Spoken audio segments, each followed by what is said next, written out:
शेवटच्या समासात जे काही महाराजांनी सांगितलं आहे ते मी आधी वाचणार आहे आणि नंतर इतर काही गोष्टी आपण पाहणार आहोत. एक लक्षात घ्या, मार्गशीर्ष महिना हा भगवंतांनी सगळ्यात महत्त्वाचा महिना सांगितलेला आहे की अर्जुना, सर्व महिन्यात मी आहे पण मार्गशीर्ष महिन्यात मी जास्त आहे. जास्त म्हणजे विभूती. 10वा अध्याय आहे गीतेतला. त्यांनी आपल्या निरनिराळ्या विभूती सांगितल्या.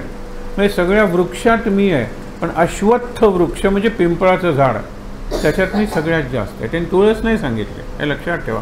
आणि वटवृक्षही नाही सांगितला, पिंपळाचं झाड सांगितलं आहे. का ते आपण कधी एकदा स्वतंत्र विचार करूया. सर्व ऋषींच्यात मी आहे, भृगु ऋषींच्यात मी जास्त आहे. सर्व मुनींच्यात मी आहे, कपिल मुनींच्यात मी जास्त आहे. आता याचा अर्थ ते तुलना करत नाही आहेत. जास्त म्हणजे मी तुम्हाला, आपण म्हणतो ना, दिव्यत्वाची जेथ प्रचिती तेथे कर माझे जोडती. हे सगळे दिव्य आहेत, पण दिव्यत्वाची प्रचिती तुम्हाला जर घ्यायचं असेल तर तिथे हे सगळी कनेक्शन्स आहे. पण प्रत्येक फॅनचं बटन निराळं आहे, हो की नाही? मग फॅन लागतो की नाही याची प्रचिती घेण्यासाठी ते बटन दाबावं लागेल. तसं सगळ्या ऋषींच्यात आहे, सगळ्या मंत्रांच्यात मी आहे, पण ओम ह्या एकाक्षरी मंत्रात मी सगळ्यात जास्त आहे. सगळ्या अक्षरांच्यात मी आहे, पण अ या अक्षरात मी सगळ्यात जास्त आहे. किती विभूती सांगितल्यात त्यांनी. आणि नंतर म्हणतो फॉर एक्झाम्पल, सगळ्यातच मी आहे म्हणल्यानंतर त्यातल्या त्यात जास्त कुठल्या या विभूतीसुद्धा असंख्य सांगाव्या लागतील. आपण विष्णू सहस्रनाम म्हणतो, ते सहस्र का? सहस्र म्हणजे खरं 1000 हे गणितापुरतं आहे. एरवी सहस्र म्हणजे असंख्य, असंख्य. आणि त्यामुळे काय, असंख्य जर मी निरनिराळ्या वस्तूत आहे, तर उदाहरण देण्यासाठी 1000 तरी सांगायला नकोत का? मागे गमतीदार उदाहरण तुम्हाला सांगितलं होतं, भूगोलाचा पेपर. आणि भूगोलात प्रश्न असतात, निरनिराळे रिजन्स असतात. इक्वेटोरियल रिजन असतो, मेडिटेरेनियन रिजन असतो, टंड्रा रिजन असतो. आणि प्रत्येक ठिकाणी व्हेजिटेशन निराळं असतं, म्हणजे पिकं निराळी असतात, वनस्पती निराळ्या असतात. मेडिटेरेनियन रिजन हा सगळ्यात चांगला असतो, म्हणजे फुलं फळं वगैरे तिथे जास्त असतात, पिकं चांगली येतात. तर प्रश्न विचारला होता की त्या रिजनमधली, म्हणजे कुठेही म्हणा, त्यातली पिकं कोणती ती सांगा. पिकं म्हणजे क्रॉप्स. ज्या मुलांनी बिलकुल अभ्यास केला नव्हता त्यांनी ग्रास एटसेट्रा एटसेट्रा, गवत हे काही पीक नाही आहे, आणि एक सांगून एटसेट्रा म्हणायचं. एटसेट्रा म्हणण्यासाठी 2-3 तरी सांगायला नकोत का? तसं मी असंख्य आकाशातले जे तारे आहेत त्या ताऱ्यात मी अनंत कोटी ब्रह्मांडाचा नायक. त्या नायकाबद्दल आपण बोलतो, त्या नायकाबद्दल आपण वाचलो, त्या नायकांच्याच या पादुकाच आहे आणि त्या नायकाचंच हे चित्र आहे. हे विचार करा तुम्ही. आणि त्यामुळे काय, उदाहरणं देण्यासाठी नावं सांगावी लागली, 1000 नावं सांगावी लागली. त्याच्यातली सगळ्यात किती चांगली चांगली नाव, राम नाव त्याच्यात आहे. सगळ्यात सुंदर नाव, सोपं नाव मागे तुम्हाला सांगितलं होतं की सर्व. सर्व हे विष्णूचं नाव आहे. शर्व शंकराचं नाव झालं.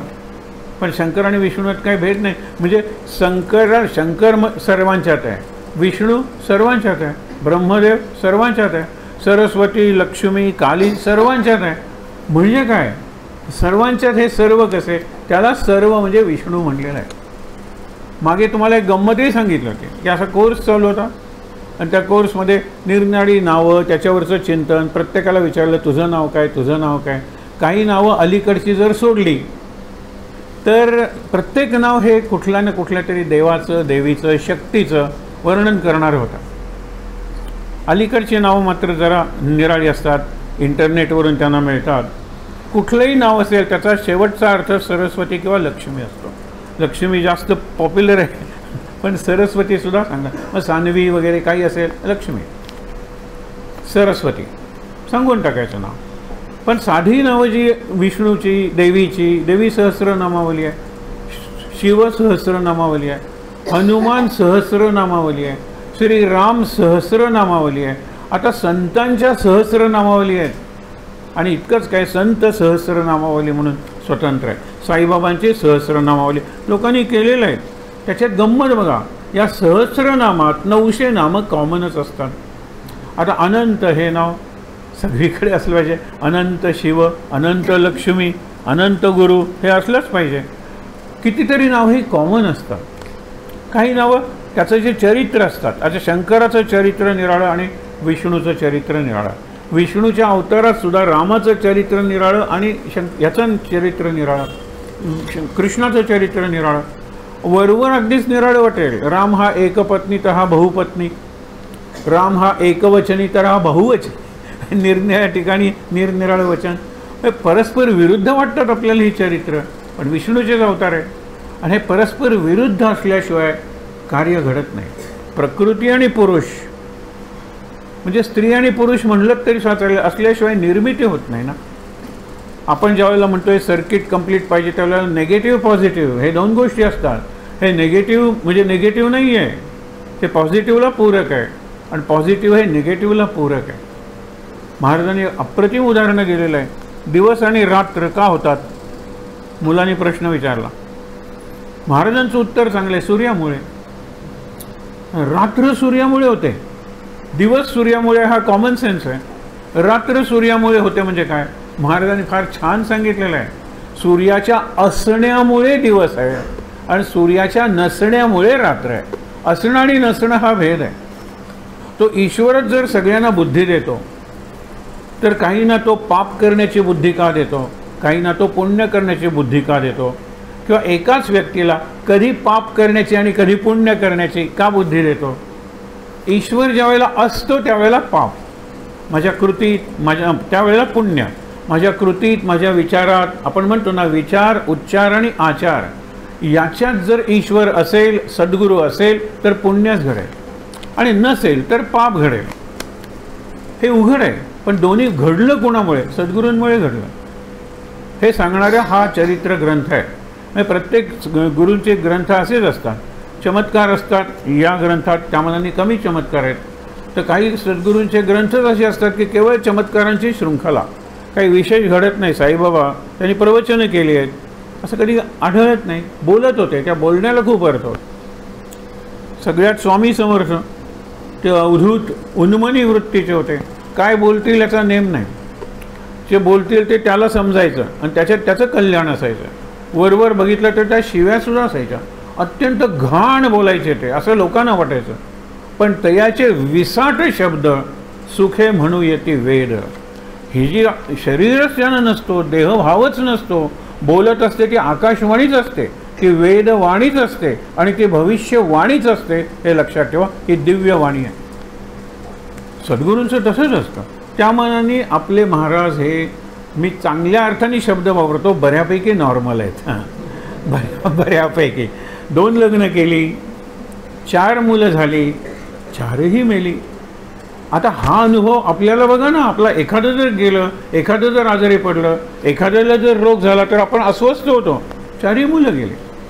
बघण्याची दृष्टी आपण पाहिलेली आहे. आपण हे का बघतोय, कारण आज तारीख आहे 19, अजून 5 दिवसांनी 24 तारखेला आणि 25 तारखेला महाराजांची पुण्यतिथी आहे. आणि संतांच्या चरित्रात जयंतीपेक्षा पुण्यतिथी जास्त महत्त्वाची असते. म्हणूनच त्याला पुण्यपर्व. अजी पुण्य पर्व काळ पुन्हा न ये अशी वेळ. हे महाराजांनी केव्हा सांगितलंय, मृत्यूपूर्वी काही तास आधी, रात्री 1:30ला महाराजांनी हे सांगितलं. आणि पहाटे 5:55 म्हणजे 6 वाजता महाराज गेले. 4-4.5 तास आधी महाराज नाचत होते, गात होते, कीर्तन करत होते. पण त्यांनी सांगितलं होतं की सोमवारी मी नसेन. हा हे सोमवारची पहाट आहे. आणि त्यामुळे मी लोकांना कल्पना दिली होती.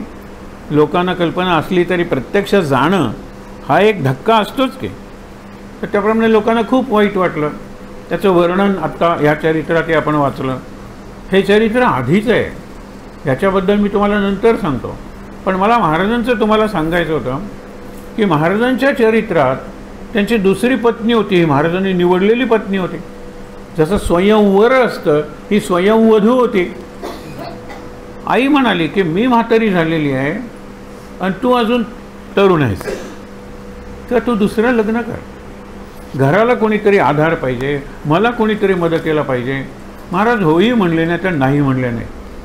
एकदा म्हसवडला गेले. आता वरवर हा प्रसंग विनोदीही म्हणता येईल. म्हसवडला का जायचे, ते गुरांच्या बाजारासाठी, म्हणजे गायी आणायचे. अजूनही म्हसवडला गुरुवारी गुरांचा बाजार भरतो. खूप सगळ्याकडून गुरं वगैरे येतात. एक शेवटचा प्रसंग तुम्ही सकाळी वाचला किंवा कालच्या ह्याच्यात असेल की एक बैल घ्यायला गेले आणि सगळेजण म्हणतात हा बैल घेऊ नका, याची खोड वाईट आहे. खोड वाईट आहे म्हणजे हा अपशकुनी, हा जिथे जातो तिथे भयंकर काहीतरी घडतं, कोणीतरी मरतो. मग म्हणाले हा माझ्याच घरात असला पाहिजे. बरोबर आहे ना. वाईट जर घडत असेल तर प्रापंचिकाच्या घरात गेला तर तो बैलाला दोष देईल बिचाऱ्याला. घडणारं घडतच असतं. या बैलांमुळे गाईमुळे काही घडत नाही. महाराजांनी तो विकत घेतला आणि त्याच्यानंतर महाराज गेले. त्यानंतर त्या बैलाचं काय झालं कुठल्याही चरित्रात नाही आहे बिचाऱ्याचं. पण गंमत तुम्हाला सांगतो, महाराजांचं असं विनोदी चरित्र. तर असेच एकदा ते म्हसवडला गेले. येताना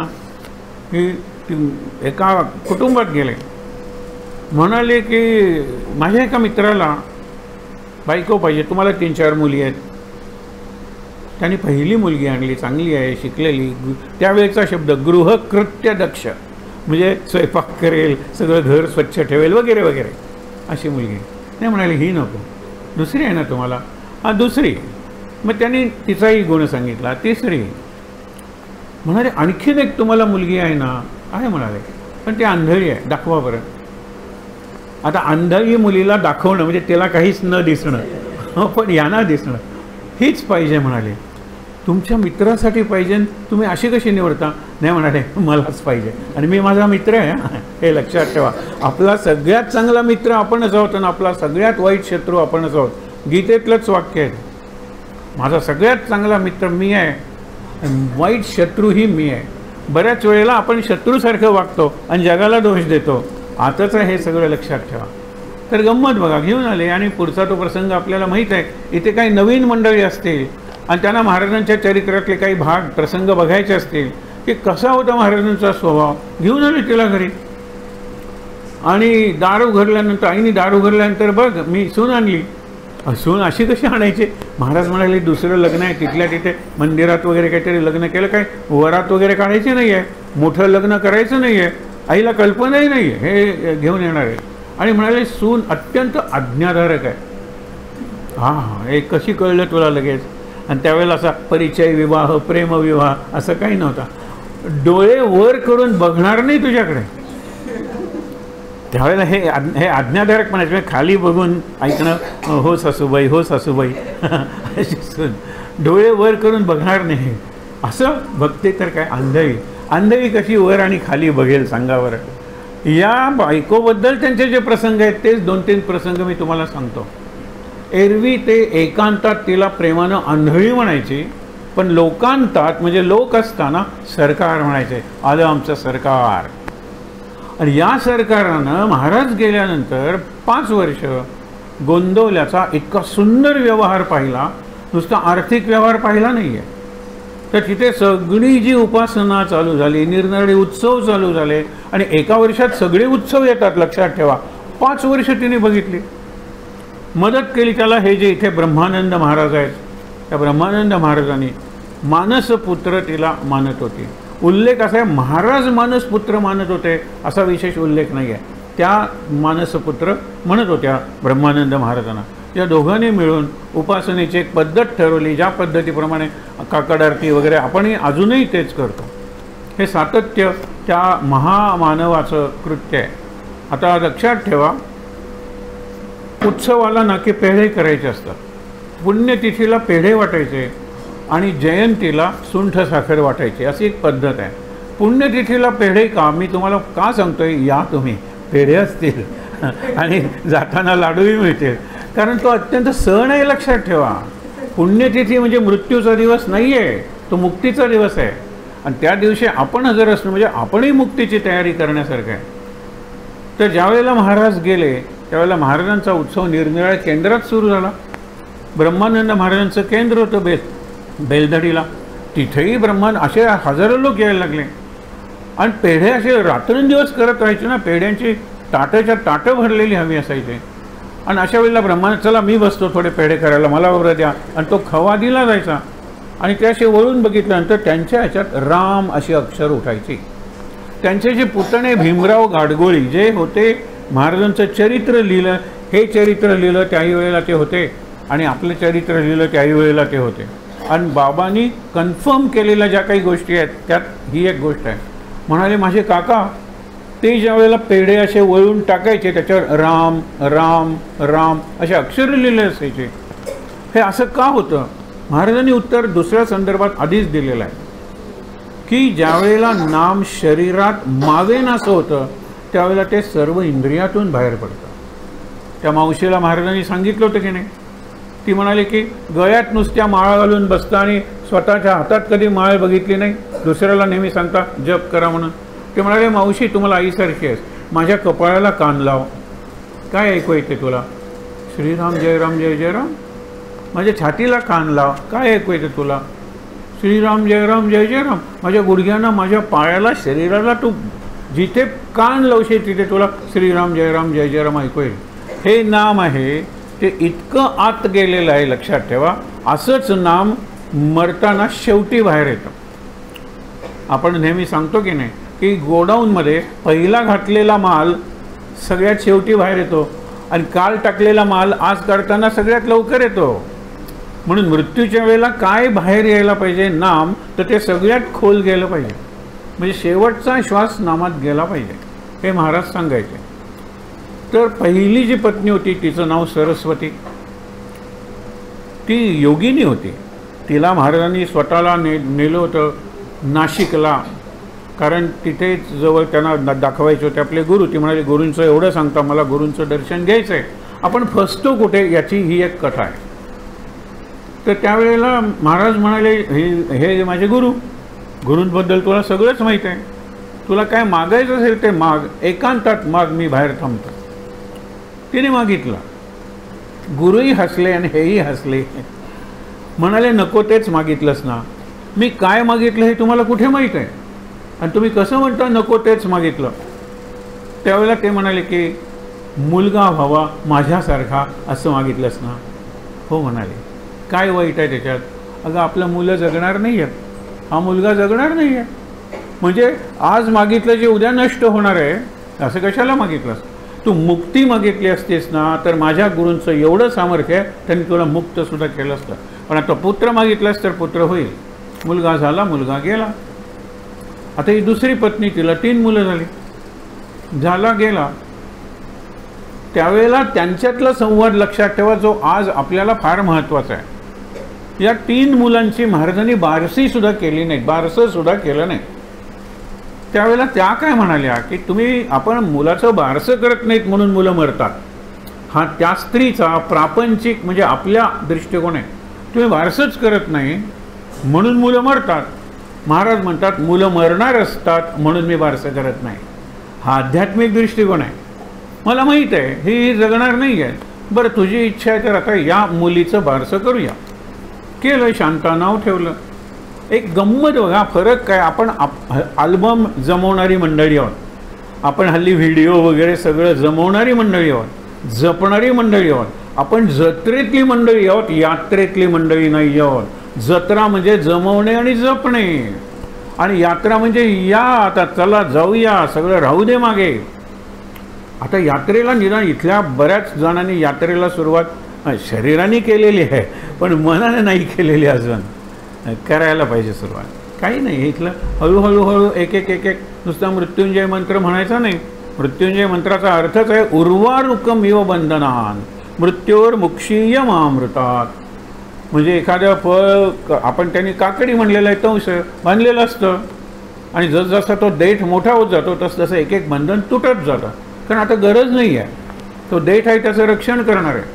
आता माझी मुलं कुटुंबाचं रक्षण करणार आहेत, माझी मुलं व्यवसायाचं रक्षण करणार आहेत. तरीसुद्धा माझ्या काहीतरी सल्ल्याची गरज लागली तर मी त्यांना सांगतो की मी इथे आहे किंवा हा मोबाईल नंबर तुम्हाला माहीत आहे ना, मी कुठेही असलो तरी मला बोलवा. जर कुटुंबात क्रायसिस म्हणजे आणीबाणीची परिस्थिती निर्माण झाली तर. ह्याला वानप्रस्थाश्रम म्हणलेलं होतं. वन वान प्रस्थ, प्रस्थान म्हणजे जाणे, वनात जाणे. आत्तापर्यंत मी संसारात होतो, आता वनात गेलो. त्याच्यानंतर आता सगळंच चांगलं चाललेलं आहे. मी बघितलं एक 5-10 वर्ष झाली माझी काही गरज नाही आता. आणि मग मोबाईलसुद्धा गंगेत टाकायचा.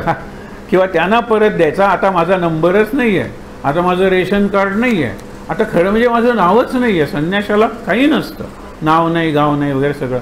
तर अशा वेळेला संन्यास आश्रम, त्याला चौथा आश्रम म्हणलेला आहे. महाराज सर्व काळी या आश्रमात होते, लक्षात ठेवा. गृहस्थ असताना सुद्धा त्या आश्रमात होते. आपण आईच्या आणि स्त्रियांबद्दलच्या महाराजांच्या काही कथा बघतोय. तर आई म्हणाली, गणू तो सगळ्यांना घेऊन गेला. कशाला? काशीला. आणि महाराज काशीला जायचे ते 100-150 लोक घेऊन जायचे, 1-2 नाही. आणि गोंदवल्याहून बैलगाडीतून जावं लागायचं. कोरेगावला गेले की मग तिथून रेल्वे असायची. आता हा प्रवास आहे ना, आज खरं मी इथे आता वेळ नाही आपल्याला म्हणून, पण एक पुस्तक आहे की जे आपल्याला छापायला दिलेल्या, मागे मी उल्लेख सांगितला होता. त्याच्यात महाराजांनी प्रवास, महाराजांनी रेल्वेचा प्रवास, त्यातल्या सगळ्या आठवणी त्यांनी संकलित केलेल्या आहेत. महाराजांनी काही प्रवास लोकांना घेऊन हे रेल्वेने केलेले आहेत. त्यात महाराजांची एवढी उदाहरणं आहेत. जीवन हा एक प्रवास आहे, तो रेल्वेचा प्रवास आहे. रेल्वेच्या प्रवासापेक्षा जीवनाच्या प्रवासात एक रहस्य आहे. कारण रेल्वे तिकीट स्टेशन आपल्याला माहीत असतं. या जीवनाची जी रेल्वे आहे त्या प्रवासाचं स्टेशन आपल्याला माहीत नाही.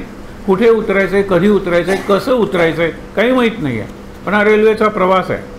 अशा प्रवासाचं एक उदाहरण तुम्हाला आधी सांगतो, मग आईचा काशीचा प्रवास बघूया. काय आहे उदाहरण? की महाराज बोलत होते, महाराजांच्यासमोर तरुण मंडळी जास्त असायची. त्या काळात मोटरसायकल्स वगैरे निघालेल्या होत्या, पुण्याहून वगैरे सगळ्या मुलं यायची आणि महाराज सगळ्यांनाच म्हणून एक प्रवचन करायचे. जो मुख्य विषय असायचा त्या विषयाबद्दल कुणाचं ना कुणाचं तरी ऑब्जेक्शन असायचं. महाराजांनी म्हातारपणीचा विषय मांडला की तरुण म्हणायचे, आम्ही कशाला आलो इथे, आमचं जीवन आत्ता फुलायला लागलेलं आहे आणि तुम्ही विझायला लागलेल्या दिव्याची उदाहरणं दिलीत. झालं. ज्या वेळेला मरण मरण मरण, एक जण म्हणतो की मी 40शीत आहे, त्यावेळेला 60त म्हणजे खूप होतं, आयुष्य जास्त नव्हतं, पण तरीसुद्धा माझं मरण दूर आहे. आणि इथे 20 वर्षाची मुलं, 20-30 वर्षाची, त्यांना मरण मरण कशाला सांगत होतात. आणि विषय काय होता? मरणाचे स्मरण असावे, हरिभक्तीचं सादर व्हावे. तुम्हाला जर खरी भक्ती करायची तर मी मरणार आहे याचं स्मरण पाहिजे. काळ जातो, तो कसा जातो माहीत नाही. आणि आपली वेळ, किंवा काळ आणि वेळ 2 शब्द आहेत. वेळ म्हणजे टाईम आहे आणि काळ म्हणजे डेथ आहे. म्हणून मृत्यू, काळ आणि वेळ त्यांचा संयोग. आपण म्हणतो ना, काळ आला होता पण वेळ आली नव्हती, मरता मरता वाचलो. काळ आणि वेळ आल्याबरोबर ते वाचणं अवघडच आहे. अपवादात्मक काही उदाहरणं आहेत, पण हे लक्षात घ्या की ज्या वेळेला महाराज काशीला हे मरणाचा विषय त्या एकाने सांगितलं, तुम्ही मरणाचा विषय, आज तरुण लोक जास्त होते, मी तरुण आहे, काही म्हातारा नाही आहे, मरण काय लावलेत, त्यांची जीवन आता कुठे सुरू झालेली आहेत. त्यांना तुम्ही तारुण्याबद्दल, त्यांना तुम्ही भविष्याबद्दल असं काहीतरी पॉझिटिव्ह सांगायला, मरण काय सांग. महाराज म्हणाले, तुम्ही मला त्यावेळेला का नाही सांगितलं? मी 3रीतून शाळा सोडलेला माणूस आहे, मला कळत नाही केव्हा काय बोलायचं, मला त्याच वेळेला अडवायचं. मी मरण जाऊन जीवनाबद्दल तोच विषय मांडला असता. पण हे लक्षात ठेवा, तोच विषय मांडला असता. कारण मरण आणि जीवन हे निराळं नाहीच आहे हो. 8व्या अध्यायात मरायचं कसं हे कृष्णाने सांगताना जगायचं कसं हे सांगितलेलं आहे. शेवटच्या क्षणी मन स्वच्छ पाहिजे, त्याला स्वच्छ आकाश म्हणलेलं आहे. शेवटच्या क्षणी बुद्धीत कुठलाही गोंधळ नसला पाहिजे, त्याला त्यांनी प्रकाश म्हणलेला आहे. आकाश, प्रकाश अशा पद्धती सांगितलेल्या आहेत. हे काय पंचांग नाही सांगत कृष्ण. म्हणजे शेवटी मन जर मोकळं पाहिजे तर आत्तापासून अभ्यास सुरू केला पाहिजे. अचानक असं काही हे होणार नाही, पंखा लावला किंवा फ्रीज चालू केला आणि थंड हवा आली, चला आता कुठलं तरी बटन दाबलं आणि मन मोकळं झालं, असं होत नाही. आणि ही बटणं कधीच नसणार आहेत. मनासाठी इंजेक्शन वगैरे ते शरीरालाच देतात, आजही आणि उद्याही. एक फार चांगला विषय सध्या येतोय, ब्रेन रॉट, आणि त्याच्यात त्यांनी 4 गोष्टी सांगितलेल्या आहेत. गोष्टी सांगेन युक्तीच्या 4 हा विषय इथेच आपण मांडणार आहोत. त्यात गीतेत त्यांनी सांगितलेल्या गोष्टी हा मुख्य विषय राहील. पण या 4 गोष्टी आहेत. आपण फार बुद्धी बुद्धी बुद्धी करू, बुद्धीने सर्व होते, त्यातली बुद्धी नारायणाला अर्पण केलेली बुद्धी आहे. आपण माझी बुद्धी मला पटत असेल तर, मला पटत असेल तर, मला अनुभव आला तर, हे आपण नेहमी म्हणतो. विवेकानंदाने एक तरुण म्हणला ना, मला जर देवाचा अनुभव आला तर मी देव मानेन, माझ्या बुद्धीला पटलं पाहिजे की देव आहे. विवेकानंदानं म्हणतो. त्यावेळेला विवेकानंद म्हणाले की तू आता असंच विचारतोस म्हणून मी तुला प्रश्न विचारतो. शिक्षण काय झालं आहे? म्हणला मॅट्रिक झालं. सो मॅट्रिकला तुझं पर्सेंटेज काय रे? त्याने काहीतरी 37-38% सांगितले. हे लक्षात ठेवा. सगळे विषयात पास आहेस का? नाही म्हणा. इंग्लिशमध्ये red line 80-80 allowed to keep terms 80-80 मला पुढे जायला सांगितलं. म्हणजे तुझी बुद्धी काय रे? SSCच्या त्या पेपरमध्ये तुला 38% म्हणजे तुझं 62% अज्ञान त्या पेपरमध्ये. दुसरा पेपर काढला की तू कदाचित 30%वर आला असतास. तिसऱ्या एक्झामिनरनी पेपर तपासला असता तर तू 25%वर आला असतास. ही तुझी बुद्धी. आणि तुझ्या बुद्धीला पटेल तर तू देव मानणार. आत्ता समजा मी तुझ्यापेक्षा जास्त बुद्धिमान आहे, मी तुझा पराभव केला, बरोबर, म्हणजे देव आहे. मला माझ्यापेक्षा बुद्धिमान भेटला आणि त्यांनी सिद्ध केलं देव नाही, म्हणजे देव नाही. तुझ्या माझ्या बुद्धीवर, तुझ्या माझ्या विचारांवर, तुझ्या माझ्या मतांवर देवाचं अस्तित्व अवलंबून नाही. ती शक्ती आहेच आहे. मुलाला त्या पटलं. आपण सगळ्या गोष्टी मला पटतील तरच मी स्वीकारेन असं म्हणू नका. ही गोष्ट बघा पुढे कशी चालू राहते. ते म्हणाले बरं झालं तुम्ही मला त्यावेळेला सांगितलं असतं तर जास्त बरं झालं असतं. पण तुम्ही कुठे काम करता? ही महाराजांची शैली होती. मुद्दामून वाचा. महाराजांच्या चरित्रातले निरनिराळे अनुभव, शेकडो अनुभव दिलेले आहेत. चरित्रातले स्वतंत्र काढलेले. महाराजांनी जवळजवळ 100 अशी उदाहरणं दिलेली असतील की तुमचा व्यवसाय काय महाराज विचारतात आणि तुमच्या व्यवसायाला पटेल असं उदाहरण देऊन ते तुम्हाला योग्य ती दिशा दाखवतात. निरुत्तर करत नाही. निरुत्तर काय कोर्टात होते का? महाराज नाही आहे, ते सद्गुरू आहेत. योग्य दिशा दाखवतात तुम्हाला. त्याच्यात ते म्हणाले की मी रेल्वेत आहे. महाराजांचं ज्ञान. रेल्वेने एवढा प्रवास केला होता महाराजांनी. पायी प्रवास जास्त केला होता. पायी प्रवास म्हणजे 3दा ते भारतभर फिरले होते असं त्यांचंच आहे. त्यांच्या शब्दात सांगितलेलं आहे. पण लोक येणार असतील तर रेल्वेने जाऊया. तो म्हणाले रेल्वेच्या प्रवासात, रेल्वेत निरनिराळी माणसं नोकरीला असतात. म्हणजे महाराजांनी सांगितलं पहिल्यांदा पोर्टर असतो म्हणजे कुली, बरोबर. नंतर रेल्वे चालवणारा रेल्वेचा ड्रायव्हर असतो. रेल्वे कंट्रोल करणारा रेल्वेचा गार्ड असतो. आणि सगळं चालवणारा रेल्वे स्टेशन मास्टर असतो. तुम्ही कोण आहात? म्हणाले मी स्टेशन मास्टर आहे. वा म्हणाले, अशाच माणसाच्या मी शोधात होतो. बरं झालं तुम्ही भेटलात. आता बघा महाराज त्याला रिंगणात घेत आहे. बरं झालं तुम्ही भेटलात. आता कुंभ आहे. आता सध्या कुंभ आता सुरूच झाला ना, कुंभमेळा. तिथे लाख लोक येणार, लाखो. आणि माझ्याबरोबर तर 100 माणसं असणार. आम्ही रेल्वेने जाणार. तर स्टेशन मास्टर म्हणून तुमचा काय सल्ला आहे? त्यावेळेला ते म्हणाले बरं झालं विचारलं, बरं झालं विचारलं. नाही तर पंचायत झाली असती. तुम्ही इथून काढणार काशीचं तिकीट किंवा प्रयागचं तिकीट, बरोबर. इथून काढताना काय 5-10 माणसं असतील. कोरेगावला किती माणसं असणार आहेत प्रयागला जाणारी? तिथे काही 1000 माणसं क्यूमध्ये उभी असतील ना, कारण ते पर्व म्हणजे त्यावेळेला स्नान करायचं आणि घरी परत जायचं. लाखो माणसं असतील. 2-2 दिवस तुम्हाला क्यूमध्ये थांबावं लागेल. मग म्हणाले काय करायचं? रेल्वेने म्हणाले चांगली सोय केलेली आहे. जिथून प्रवास सुरू करतात तिथेच रिटर्न तिकीट मिळतं. इथे तुम्हाला कोरेगावला काही गर्दी नसेल, रिटर्न तिकीट काढा, क्यूमध्ये थांबायची गरज नाही. म्हणाले किती चांगला सल्ला दिला. मग म्हणाले मी काय निराळं सांगत होतो. मी काय सांगत होतो? मरणाचं स्मरण असावं. हे तिकीट तुम्हाला सांगतं प्रयागपर्यंत जायचं आहे, परत यायचं आहे. तुम्ही जन्माला त्यावेळेला तुमच्या खिशात नसलेल्या खिशात एक तिकीट टाकलेलं आहे. प्रवास करायचाच आहे, स्टेशन माहीत नाही आहे तुम्हाला. पण रिटर्न जर्नी करायचीच आहे प्रत्येकाला. रिटर्न कुठून करायचं? या जगातूनच करायचं आपल्याला. जिथून आलो तिकडे रिटर्न. हे रिटर्न जीवनात करायला शिकलं पाहिजे. याबद्दल एक सुंदर गोष्ट आहे. गोष्ट आपण बघितलेली आहे. आता हे वाचन झालेलं आहे. महाराज आपल्याला काय सांगतायत? एक 3-4 ओव्या मी तुम्हाला वाचतो ज्या त्यांच्या शेवटच्या ह्याच्यात आहे, म्हणून तुमच्या स्मरणशक्ती ताज्या असतील. लक्षात ठेवा. बद्धासी होय अनुताप. आपण बरेचसे बद्ध म्हणजे बांधलेले आहोत. कशाने बांधलेले आहोत? आपण सूक्ष्म अशा बंधनांनी बांधलेलो आहोत. तुम्हाला दोरीने बांधलेला कुत्रा असेल ना तर त्याला कापून सुद्धा लगेच सोडवता येतात. पण माझी बंधनं न दिसणारी आहेत. आणि बंधनं जी अत्यंत सूक्ष्म आहेत ना तर ती अत्यंत न दिसणारी असतात. आणि म्हणून मला बंधन आहे असं वाटतच नाही. आता एक बंधन आहे, हे प्रवचन काही वेळाने थांबवायचं. बंधन आहे की नाही? बरोबर. त्यावेळेला जेवण वगैरे आहे. ही किती बंधनं आहेत. ते तिकडची तयारी झाली पाहिजे. हे मी आत्ताचं उदाहरण दिलं. नंतर घरी गेल्यानंतर निरनिराळी बंधनं आहेतच, ती काही सांगायला पाहिजेत तुम्हाला. नोकरीची वगैरे किती बंधनं आहेत, ही साधी बंधनं आहेत. पण या बंधनातून सुद्धा सुटायला पाहिजे, तरच खरी सुटका आहे. त्याच्यासाठी केव्हा परतायचं, व्हेन टू रिटर्न और व्हेन टू विड्रॉ, हे कळलं पाहिजे. आज ते जास्त कळलं पाहिजे. जे ब्रेन रॉट म्हणजे मेंदू सडायला लागलेला आहे. आपल्या सगळ्यांचा, इथे असलेल्या सगळ्यांचा अपवाद फक्त 2-3च आहेत. एक म्हणजे हनुमान, लक्ष्मण, राम आणि महाराज समर्थ रामदास.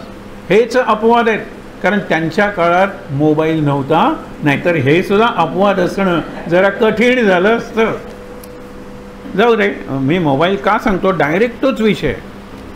मला नेहमीच वाटायचं, महाराजांना मी प्रार्थना करायचो, महाराज मला दुसरा शब्द माहीत नाही, पण मी ॲड्रिनॅलिन लेव्हलवर जगतो, त्यामुळे मला तुमची भक्ती करण्यात अडथळा येतो. ॲड्रिनॅलिन म्हणजे बुद्धीची पातळी. म्हणजे जाहिरात पाहताना सुद्धा इतक्या सिरियसली मी बघतो. मुली म्हणतात काही एन्जॉय तू करतच नाही. अरे म्हणलं आता तुला एन्जॉय कशी करायची ते मी सांगतो. बातमी वाचताना, कुठली घटना बघताना विचार करत पाहणं, ही ॲड्रिनॅलिन लेवल आहे बुद्धीची. ती जशी जशी कमी होत जाईल ना, तसं आपण महाराजांच्या जवळ जाऊ. तुम्हाला वाटेल हे कसं विचित्र आहे, अर्थ समजून घ्यायचा नाही. अर्थ समजून घेणे फार खालचं आहे हो. मी काय म्हणतो, निर्णय घेणं, जीवनाकडे बघणं, जीवनातल्या घटनांचा, प्रसंगाचा अर्थ लावणं, याच्याबद्दल मी बोलतोय तुम्हाला. ग्रंथाच्या अर्थाबद्दल बोलत नाही आहे. तो तर लक्षात घेतलाच पाहिजे. कितीतरी गोष्टी असतात, नको तिथे बुद्धी वापरतो आपण, आणि त्यामुळे हृदय वापरणं कमी होतं.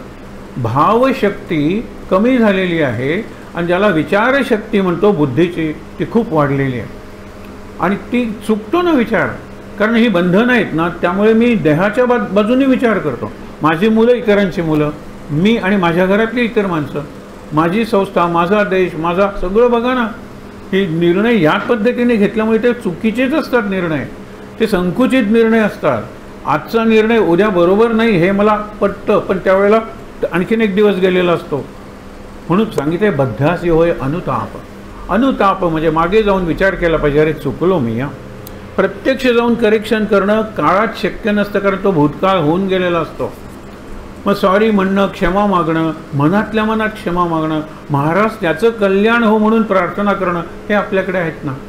इथे मी भावनेच्या लेव्हलवर उतरलो, कारण सगळेजण तीच प्रार्थना करणार आहेत. चुका निर्णय, कोणी अपमान केलेला आहे, कोणी मारलेला आहे, कोणी चोरी केलेली आहे, कोणी फसवलेलं आहे, कोणी पाठीत खंजीर खुपसलेला आहे, म्हणजे विश्वासघात केलेला आहे, सगळं. पण प्रार्थना काय असणार आहे, महाराज त्या व्यक्तीबद्दल मी अत्यंत चुकीचं वागलेलो आहे, त्याचं कल्याण करा, मला क्षमा करा.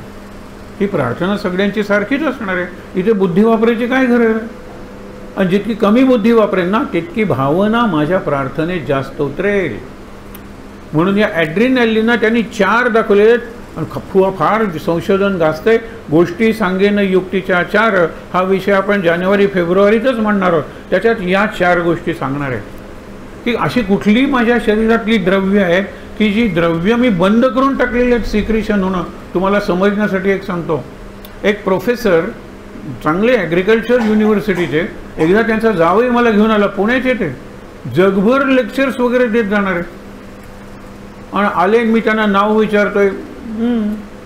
मी त्याला विचारलं त्यांच्या जावयाला, काय रे, आणि म्हणजे बोलता येत नाही का. म्हणाले, अरे हे लेक्चरर देणार आहेत, त्यांची सिक्रिशन बंद झालं. लाळेचं सलाइवा आपण म्हणतो ना, लाळ ती बंद झाली, म्हणजे जीभ कोरडी पडली. आपण म्हणतो जिभेला कोरड पडली म्हणून मला बोलता येईना.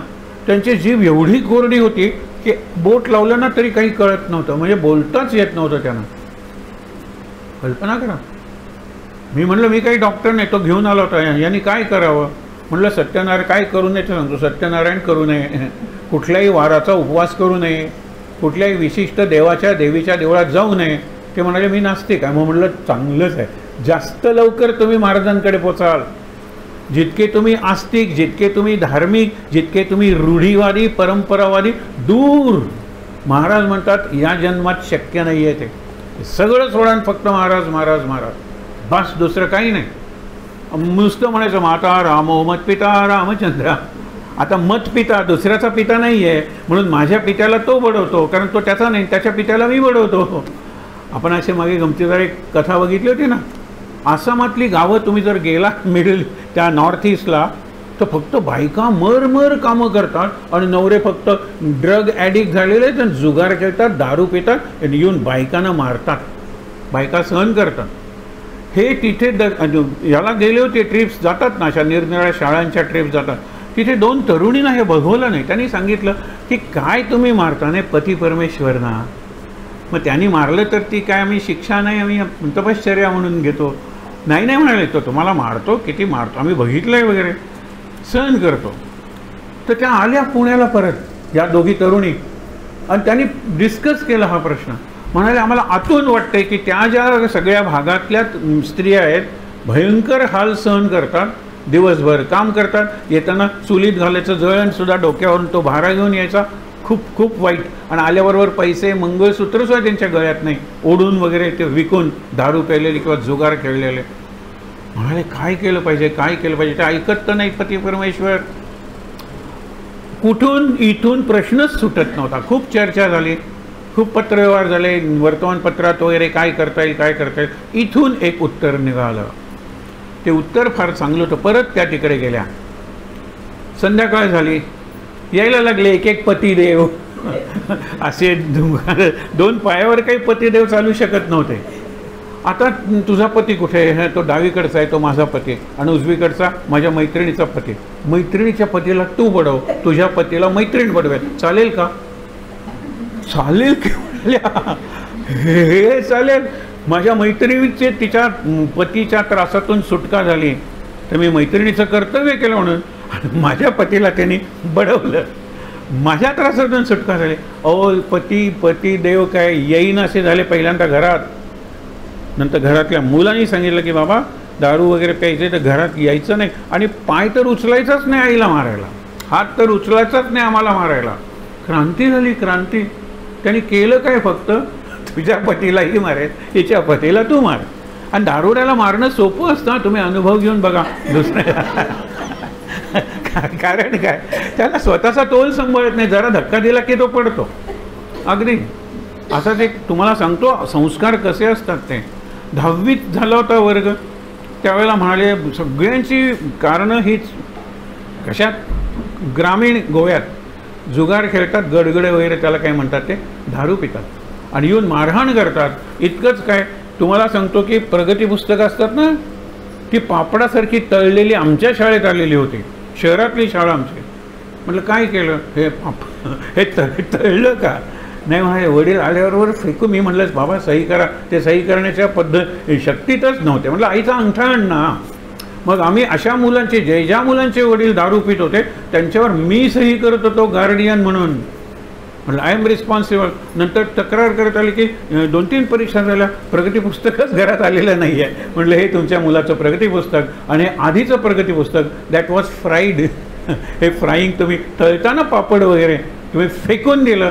आई काहीतरी करत होती, तिथे पडलं, कुणाचं अर्धवट जळलेलं, कुणाचं सगळं तळलेलं, अशी ती. तर त्यानंतर तो 10वीत म्हणाला काय करू, मला सहन करावं असं वाटतं. 11वीच्या वेळा त्याच विद्यार्थ्यांचा वर्ग झाला, त्यावेळेला तो मुलगा काय सांगतो ते बघा. माझी उंची आता माझ्या वडिलांपेक्षा जास्त झालेली आहे, माझ्या चप्पलचं मापसुद्धा माझ्या वडिलांपेक्षा मोठं झालेलं आहे. अजूनही ते मला आणि आईला मारतात, मला मारतात, मी सहन करेन. मुलगा आहे त्यांचा, आईला मारतात, ते मला सहन होत नाही, तर मी काय करू. पहिल्यांदा 2 त्यांनी सांगितलं होतं काय की I am capable of beating my father नाव. 10वीत मी बुटका होतो जरा वडिलांपेक्षा, आता मोठा झालेला आहे, माझ्या चप्पलचं माप वडिलांपेक्षा मोठं झालेलं आहे, तर I can easily overpower my father, I can beat him. मग काय करू. म्हटलं एक गोष्ट कर, मारू नकोस वडिलांना, कारण तुझ्यावरचा संस्कार आहे, आईलाच ते आवडणार नाही आहे.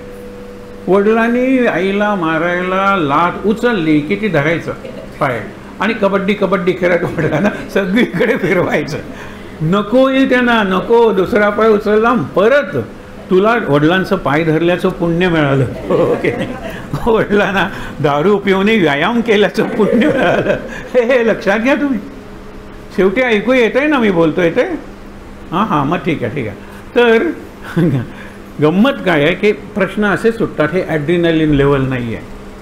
आणि माझी हीच प्रार्थना होती, मला हे केव्हा कळलं रामकृष्ण विवेकानंदांना विशेषतः ते बरोबर असताना असे जायचे, 10-15 पावलं गेल्यानंतर थांबायचे आणि इतक्या जोरात डोक्यावर मारायचे की काली माते, आई म्हणायचे तिला, आई तुझ्या हातात ते वज्र आहे ना, वज्राघात कर ना माझ्या बुद्धीवर, बुद्धी मारून टाक, बुद्धी जाळून टाक, बुद्धी चेचून टाक, बुद्धी तुडव, त्याशिवाय मला तुझं दर्शन होणार नाही आहे. त्याशिवाय हे विवेकानंदांना विचित्र वाटायचं की बुद्धी गेली म्हणजे मीच गेलो. नाही आहे, ती बुद्धी आपल्याकडे असतेच असते. मागे तुम्हाला सहज सांगितलं त्यांना, आपला अनुभव आहे. आता अनेक जण गाड्या शिकतात, शिकताना सगळं लक्ष स्टिअरिंग आणि क्लच वगैरे त्याच्यावर आणि रस्त्यावर. अनेकदा शिकल्यानंतर सगळ्यावर चर्चा, कुठली पार्टी जिंकणार आहे, हे चुकलंच, त्याचं चुकलं, हे म्हणताना फक्त मी जगात बरोबर आहे हे ॲट द बेस असतो. ह्याचं हे चुकलं, काय ते सगळे करप्ट आहे ते मी सांगतो, सगळं यांना माहीत असतं. सगळे कॅल्क्युलेशन्स करत असतात. अवघडात अवघड विचार ड्रायव्हिंग करताना करतात. आता कुठे लक्ष ठेवायची गरज आहे? नाही आहे. Driving has become a habit. त्याला रिफ्लेक्स ॲक्शन म्हणतात. आणि हॅबिट असेल तर त्याला ब्रेन लागत नाही, हे अगदी लक्षात ठेवा. आणि आपला संसार is a bundle of habits. रोज काय निरळे शिकता सांगा बरं? सकाळी उठल्यानंतर तेच तेच तेच तेच, सोमवार आला तेच तेच, शनिवार आला तेच तेच, वीकेंड आला तेच तेच, तेच तेच असं आपलं जीवन झालेलं आहे. आणि तेच तेच आहे तर बुद्धी कशाला वापरता? अक्षरशः व्यापारात सुद्धा एकदा व्यापाराची बैठक बसली, सगळी कॅल्क्युलेशन्स वगैरे कळली की व्यापारीसुद्धा बुद्धी मुक्त ठेवून व्यापार करू शकतो. अगदी खरंच सांगतो. आणि मी नेहमी उदाहरण देतो महाराजांच्या प्रेरणेनं त्यांच्या पायाशी बसून, की त्यातल्या त्यात प्रवचन करणं तुम्हाला अवघड वाटत असेल ना, मला बुद्धी वापरावी लागत नाही. श्रीराम जयराम जय जयराम बुद्धीनं चालू ठेवून स्पायनल कॉलम म्हणतो ना, ते प्रवचन करू शकतो. याच्यापुढे काय तुम्हालाही कळतं. याच्यापुढे सर ही गोष्ट सांगणार आहेत, याच्यापुढे सर हे वाक्य म्हणणार आहेत, हे इतकं तुमचं श्रवण झालं आहे तर काही लागत नाही. खरंच सांगतो, बुद्धी लागत नाही. बुद्धी परमार्थासाठी ठेवा. इथपर्यंत म्हणतात ना, जास्तीत जास्त कमरेपर्यंतच आपला प्रपंच आहे. सगळी उपभोगाची इंद्रिय कमरेच्या खाली आहेत, नाभीच्या खाली आहेत. नाभीपासून मी सुरू होतो. आणि तो काय घेऊ नकोस. खरंच मला एक चित्र नेहमी आठवतं. आता उरलेले दिवस आहेत या वर्षाचे, मुद्दामून बघा की इकडे देव आहे, नाभीत पद्मनाभ आहे, शांतपणे झोपलेला आहे, नाभीतून कमळ आलेला आहे. तो संसाराचा जो सागर आहे त्याच्यावर आलेला आहे, त्याच्यात ब्रह्मदेव आहे, तो सगळ्या दृष्टीने बघतोय. बस हा शांत झोपलेला आहे. आणि कसा झोपला आहे? शांताकारम भुजगशयनम, म्हणजे सर्पावर झोपलेला आहे तो, इतका शांत आहे तो. हे जर आहे तर मला कळलं पाहिजे की पुढून तो नाभी भिवू नकोस ना रे, मी आहे ना, पद्मनाभ, नाभी नाभी नाभी, पुढे जर देव आहे. आणि भिवू नकोस, मी तुझ्या पाठीशी आहे सांगणारा जर गुरु आहे. पाठीशी म्हणजे पाठीमागे नाही. हे पाठी उभा मंगेश, पुढे उभा असे समजून घ्यायचं. तो मंगेश असेल हा पुढे मागे, गुरु नाही आहे. गुरु माझ्या पाठीशीच आहे. जिथे माझा पाठीचा कणा संपतो तिथे सगळी ती काही शेवटचे जे मणके आहेत, ज्याला वर्टिब्रे म्हणतात, फ्यूज होतात, ज्याला कॉकेस किंवा आपण माकडाड म्हणतो, तिथे ती खरी शक्ती आहे. त्याला तुम्ही कुंडलिनी म्हणा, प्रतिभा म्हणा, भगवती म्हणा, काली म्हणा, कुठलीही शक्ती ती तिथे आहे. आणि ती मला सांगत असते, भिवू नकोस, मी तुझ्या पाठीशी आहे. पाठीमागे गुरु आहे, पाठीशी, पाठीमागे नाही. Not behind me, at my back आहेच. आणि पुढे देव आहे, पुढे भगवंत आहे, भिवू नकोस सांगतो. गुरु आहे, भिवू नकोस, मी तुझ्या पाठीशी आहे म्हणतो. तरी मी का घाबरतो? काल मला इथल्याच कोणीतरी का दुसऱ्या कोणीतरी तिकडे दुसरीकडे प्रश्न विचारला, सर तुम्हाला कधी भीती वाटते का? म्हटलं हा काय प्रश्न आहे? हा तुला स्वयंपाकघरात जायची भीती वाटते का? कारण हा शब्द बायकोची भीती वाटते, मी कुणालाही घाबरत नाही, फक्त तिला घाबरतो. अशा प्रकारचे प्रश्न असतात. म्हटलं खरंच सांगतो, मला पूर्वी भीती वाटत होती, आता खरंच वाटत नाही महाराज असताना.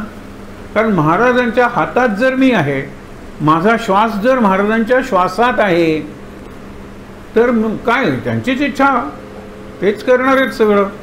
अगदी खरं. भीती पूर्ण जाईल, भीती गेली की चिंता गेली, चिंता गेली की कल्पना गेल्या, कल्पना गेल्या की निगेटिव्हिटी गेली, निगेटिव्हिटी गेली की भविष्यकाळ गेला. आणि भूतकाळ गेला काय? भूतकाळ मेला आहे, सगळ्यांचा भूतकाळ गेलेला आहे. भविष्यकाळ असा जाऊ दे की गुरूंच्या वर्तमानात मी आणि गुरु संसार करूया. आता विठू तू आणि मी म्हणतात ना तुकाराम, सगळं गेलं माझं.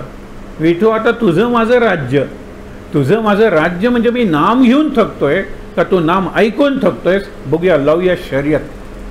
असं का नाही करायचं? त्याच्यासाठी इथे सांगितलेलं आहे, बद्धासी होय अनुताप. अनुताप म्हणजे पश्चात्ताप. आणि हे तीर्थ मानलेलं आहे. 68 तीर्थ है घट भीतर. सध्या संभलला वगैरे जो वाद चाललेला आहे, 10वा अवतार कल्की जन्मणार आहे तो संभलमध्ये. तिथे मंदिर आहे आणि तिथे त्यांनी सांगितलेलं आहे की 68 तीर्थ आहेत. तिथल्या 21 विहिरींचा आता शोध लागलेला आहे. 68 तीर्थ है घट भीतर. काय को तीर्थ जाऊ?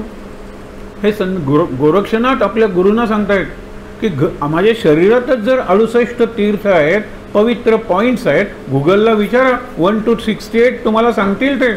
हे पॉईंट्स आहेत, हे प्रेशर पॉईंट्स आहेत का? असतील. ॲक्युप्रेशर, हे पंक्चर करायचे पॉईंट आहेत का? ॲक्युपंक्चर. हे कॉन्सन्ट्रेशन करायचे पॉईंट्स आहेत का? मेडिटेशन. अगदी पायाच्या करंगळीपासून ते ब्रह्मरंध्रापर्यंत किंवा केसाच्या टोकापर्यंत नख शिख पॉईंट्स आहेत ते. मग त्याच्यावर जर मी कॉन्सन्ट्रेट केलो, त्याच्यावर जर मी एकरूप झालो, तर मला काहीच करायची गरज नाही. बाहेरून लाकडं आणून त्या लाकडावर स्वयंपाक किंवा पंचखाद्य करून देवाला दाखवायची मला गरज नाही आहे. आत्ता केलेलं आहे म्हणून मी तुम्हाला सांगतोय. पंचखाद्य तयार आहे आहात म्हणून. नाहीतर तुम्ही म्हणाल आमचं पंचखाद्य गेलं. पंचखाद्य म्हणजे काय? कुणालाही वाटायचं, त्याला अधिकार बघत नाही तो. म्हणून म्हणतो की हे पंचखाद्य आहे का? देव काय बाजारातला भाजीपाला आहे का? म्हणजे पंचखाद्य आहे का देव? म्हणजे नाही आहे. देव मिळवण्यासाठी अधिकार लागतो. अधिकार म्हणजे कोणताही अधिकार लागत नाही, हे महत्त्वाचं आहे. असू दे, तुम्हाला अवघड वाटत असेल तर आपण महाराजांच्या गोष्टीकडे बोलूया. तर त्यांनी सांगितलं, बरं झालं तुम्ही सांगितलं, आम्ही निघतानाच रिटर्न तिकीट काढतो, पण प्रत्येक माणसाचं रिटर्न तिकीट ठरलेलं आहे. एक तुम्हाला उदाहरण देऊ का? पटणार आहे. कुठलंही यंत्र आपण आणलं की त्याला गॅरंटी असते, वॉरंटी असते. समजा 10 वर्षाची वॉरंटी सोडाय, वॉरंटीला काही अर्थ नसतो. गॅरंटी समजा 1 वर्षाची आहे, रिप्लेस करून मिळेल ग्रंथ. म्हणजे ते जे दिवस दिलेत ना, बल्ब आता हे पॉवर सेव्हिंग आणतो, त्याच्यावर तारीख लिहून पहिल्यांदा वर्षात जर गेले तर ते बदलून मिळत होते. ही गॅरंटी होती त्यांची. तसं मी किती श्वास घेतल्यानंतर शेवटचा श्वास असणार आहे हे लिहिलेलं आहे. हे कुठे लिहिलेलं आहे? माझ्या जीन्समध्ये लिहिलेलंच आहे. सगळ्यात कुठे लिहिलेलं आहे सांगू का तुम्हाला? विज्ञान, ज्याला उम्बिलिकल कॉर्ड म्हणतो ना आपण, नाळ, की पोर जन्मतं त्यावेळेला नाळेने ते आईशी जोडलेलं असतं. की नाळ कापली जाते. आता पोर स्वतंत्र झालेलं आहे, आता त्याचं प्रारब्ध त्याला भोगावं लागणार आहे. या नाळीत ज्या सेल्स असतात, स्टेम सेल्स वगैरे म्हणतात, त्यातून माझं सगळं भविष्य कळतं. इतकं भविष्य कळतं की ह्याला कुठलं व्यसन लागणार आहे का? ह्याला पैसा मिळणार आहे का? व पैशात दिवाळं निघणार आहे का? तुम्ही म्हणाल हे भविष्य आहे का? तसं भविष्य नाही आहे. इट इज डिटर्मिन्ड बाय माझ्या आईच्या पोटात असल्यापासून आधीच आहे. ह्याला आपण प्री डेस्टिनेशन म्हणतो. डेस्टिनेशन जे ठरलेलं आहे त्याप्रमाणेच घटना घडणार आहेत आणि याप्रमाणेच घटना घडणार आहेत. काल आपण 2 ओव्या ज्या बघितल्या होत्या त्या मी आज सांगतो की कोणतरी एक वामन रायकर नावाची व्यक्ती, त्याच्या मनात येतं की आपल्याकडे एक केंद्र झालं पाहिजे, हे घर आहे वगैरे त्याचं होऊया. आता त्याच्या मनातला जो आराखडा असतो तो उलगडत जातो. लक्षात ठेवा, हा आम्ही नवीन आराखडा करत नाही आहोत. महाराजांचा जो प्लॅन आहे ना, that is folded. It is getting unfolded in terms of time, in the course of time. ज्ञानेश्वरांनी सुंदर उदाहरणं दिलेले आहेत. तुम्ही साड्यांच्या दुकानात जाता, त्यांनी घडी लावून सगळ्या साड्या ठेवलेल्या असतात. तुम्ही म्हणतात ते दाखवतो, ती घडी काढतो ना आणि नंतर उलगडतो ना. लक्षात ठेवा, ती घडी उलगडतो, घडी विघडी, घडी फोल्डेड, आणि नंतर तो दाखवतो. तो अगदी नेसून दाखवतो तुम्हाला, कसा दिसते वहिनी चांगला. नाही खरं म्हणजे वहिनीने बघायला पाहिजे ना, हा कसा दिसतो. मलाच जर चांगला दिसतो तर वहिनीला किती सुंदर दिसेल. ती त्यांची गोड भाषा असते हा सगळ्यांची, हे लक्षात ठेवा. ठीक आहे ना. घडी विघडी, घडी विघडी, घडी विघडी, घडी घडीने आपलं आयुष्य विघडी होत जात असतं. ह्याला आपण म्हणतो की I am living my life, but my life is being lived by me. ही फॅक्ट आहे. महाराज आहेत. आता तो दुकानदार घडी काढतो उलगडतो की नाही आणि त्याच्यावर पुन्हा घडी घालण्याची जबाबदारी असते की नाही. महाराज इज ते दुकानदार आहेत. एक प्रसंग सांगतो म्हणजे तुमच्या लक्षात येईल. महाराजांचे पहिले शिष्य आनंदसागर, हे आनंदसागर जे आहेत त्यांना आई म्हणायची की हा लग्नच करायचं म्हणत नाही आहे. तो म्हणाले माझी प्रवृत्तीच नाही लग्न करायची. ते म्हणाले तो गुरु आहेस ना, आज्ञा दे त्याला लग्न करायचे. महाराज म्हणाले मी आज्ञा देणार नाही, कारण तो मुक्त आहे तर त्याला बंधनात कशाला टाकू. महाराजांनी स्वतः 2 लग्न केली, तर आपण महाराज मुक्त आहेत. महाराजांना माहीत आहे ती गुरुकिल्ली, ती आपल्या शिष्याची आहे, त्यांना माहीत आहे. पण गंमत करायला गेले. ते म्हणाले चल दुकानात जाऊया, मला माझ्या बायकोसाठी साडी घ्यायची. बायको आंधळी. ते म्हणतात की देतो काढ. आनंदसागर म्हणतात त्याच्यापेक्षा तो रंग बरा दिसतो, त्याच्यापेक्षा हा रंग काढूया. 5-10 साड्या काढतात. महाराज म्हणतात हा रंग नाही, ह्याच्यापेक्षा हा रंग चांगला आहे. नंतर ह्याच्या हा पदर, या पदरवरचं डिझाईन चांगलं आहे. महाराज म्हणतात. आनंदसागर म्हणतात नाही ते चांगलं आहे, त्याच्यापेक्षा तो डिझाईन, तो पदर चांगला आहे पदर. नंतर पोत, टेक्स्चर ज्याला म्हणतात, नाही ही जरा सॉफ्ट आहे, ही जरा हलकी आहे वगैरे. निवडले, घेऊन आले. वाटेवर महाराज म्हणतात तुला बरंच साडीचं ज्ञान आहे की रे. तू एक मूर्ख आहेस म्हणाला की माझी बायको आंधळी आहे तरी तिला हा रंग नको, तो रंग नको, हा पदर नको, तो पदर नको. तिला काय दिसणार आहे? तिला फक्त पोत कळणार आहे टचनी. तेव्हा तुम्ही करा लग्न, कारण साड्यांबद्दल बरंच ज्ञान आहे आपल्याला, आम्ही त्याच्या पलीकडे पोचलेलो आहोत. तेव्हा तुम्ही लग्न करा, ही माझी आज्ञा आहे. आणि त्यांनी लग्न केलं. त्यांचा पुढे जो जावई तोही चांगला, तुम्हाला सांगतो हे झाला. आपण रामानंद महाराज म्हणतो, त्यांनी सकाळी आपण जे गीत वगैरे आरतीसारखं असतं खूप चांगली रचना केली. हे सगळे महाराजांच्या परंपरेतले आहेत. म्हणजे माझा शिष्य लग्न करेल आणि त्याला मुलगा होईल तोही संतच असेल, इतकी महाराजांची खात्री होती. आणि त्याप्रमाणे सगळं घडलं. आता आईचा काशी प्रवास सगळ्यांना नेलंच, मला नेलं नाही. महाराजांना माहीत होतं की आईच्या आयुष्यातलं शेवटचं वर्ष आहे आणि हा शेवटचा प्रवास आहे. हे महाराजांना संतांना कळतंच ना, शेवटचा प्रवास आहे, शेवटचा आहे. महाराज निघाले, मग 100-150 लोक निघाले. बैलगाड्या वगैरे सगळ्या भरल्या. बैलगाडीने जायचं कुठे? कोरेगावपर्यंत. तिथून पुढे रेल्वेनं काशीला जायचं. आईने काही माणसाला, तो डोळ्यासमोर आणा प्रसंग, आपल्या डोळ्यासमोर आहे अनेकांच्या, नवीन आहेत त्यांनी डोळ्यासमोर आणा. आईने बैलगाडीत चढण्यापूर्वी एकेला बोलवलं, कानात काहीतरी सांगितलं की घराचं जरा लक्ष ठेव घरावर. नंतर दुसरीला सांगितलं असेल की घर एकदा उघडून आठवड्यातून एकदा झाडून टाक. नंतर तिसरीला सांगितलं असेल रोज संध्याकाळी पुढच्या अंगणात जो दिवा तुळस आहे तिथे दिवा लाव. चौथीला सांगितलं असेल मागे जो गोठा आहे त्यातली गाई आहे की आता बाळंत व्हायला आलेली आहे, वासरू वगैरे होईल, तिची काळजी घे तू, बाळंतपण कर त्या गाईचं. असं 5-6 जणांना सांगितलं, कानात सांगितलं. त्या बाईंना कळलं, महाराजांना तर त्याच्या आधीच कळलं. महाराजांनी तर पुरुषानं बोलवलं, घरात शिर आणि अंगणात जे काही आहे ते घेऊन जा. हां, तू पहिल्या खोलीत आहे, पहिली खोली पूर्णपणे रिकामी कर, तू दुसऱ्या खोलीत जा आणि गोठ्यात जी काही जनावरं आहेत ना, वासरू वगैरे, ती सगळी घरी घेऊन जा. उरलं काय घराला? फक्त भिंती आणि छप्पर, जमीन, सगळं घर महाराजांनी रिकामं केलं. ते म्हणाले, गणू तू काय करतोस? हे बघ, आता तुझं मन काशीला गेल्यानंतर घरात रमेल का? गाय बाळण झाली असेल का, तिला काय झालं असेल? नाही तर तू काशीला गेलीस तरी गोंधवलेलाच असणार होतेस, काशीला गेली तरी आपल्या घरातच असणार होतेस. आता काही नाही, परत आलो तर आपण परत देतील ना लोक आणून. हे पूर्ण घर रिकामं केलं. मन असं रिकामं केलं पाहिजे, त्याला व्हेकेशन ऑफ माइंड म्हणतात. आणि खरं व्हेकेशनचा जो कन्सेप्ट आहे, व्हेकेशन म्हणजे हॉलिडे नाही आहे, सुट्टी नाही आहे. एका दिवसाची व्हेकेशन म्हणत नाहीत, एका दिवसाचा हॉलिडे असतो. Vacation for a week, for a month और फॉर 6 मंथ. आणि हल्ली तर सॅबॅटिकल म्हणतात, 2 वर्ष कंपल्सरी सुट्टी देतात की तू खूप काम, विशेषतः जपानमध्ये वगैरे खूप काम केलेलं आहेस, कंपनीचा खूप फायदा केलेला आहेस, 2 वर्ष तू सुट्टी घे, तुझं सगळ्या जगात फिरण्याची व्यवस्था केलेली आहे, ही सगळी तुझी रिझर्वेशन्स, विमानाचं आहे, राहण्याचं आहे, कंपनीचा सगळा खर्च. कारण त्यांच्या एवढा मेंदू शिणलेला असतो की त्यांनी $1 किंमत कमी किंवा $1 जास्त केली तर अब्जावधी डॉलर्सचा व्यवसाय अवलंबून असतो. जपानचे इलेक्ट्रॉनिक बघा गुड्स, केवढी किंमत, $1 कमी, $1 जास्त, ते ठरवत असतात. एक तुम्हाला गंमत सांगू, आपली टूथपेस्ट असते ना कोलगेटची, त्या कोलगेट येते ते तोंड, ते जर मायक्रॉन म्हणतात, ते प्लास्टिकचा जो थिननेस असतो ना तो मायक्रॉनमध्ये मोजतात. 1 मायक्रॉन जर आम्ही लहान केलं किंवा मोठं केलं त्याच्यावर आमचा लॉस किंवा प्रॉफिट अवलंबून असतो. 1 मायक्रॉन जर मोठं केलं तर तेवढ्याच ह्याच्यात जास्त पेस्ट येणार आहे, म्हणजे तुमची पेस्ट लवकर खपणार आहे आणि आम्हाला अब्जावधी डॉलर्स वर्षाला फायदा होणार आहे 1 मायक्रॉन जर आम्ही ते केलं तर.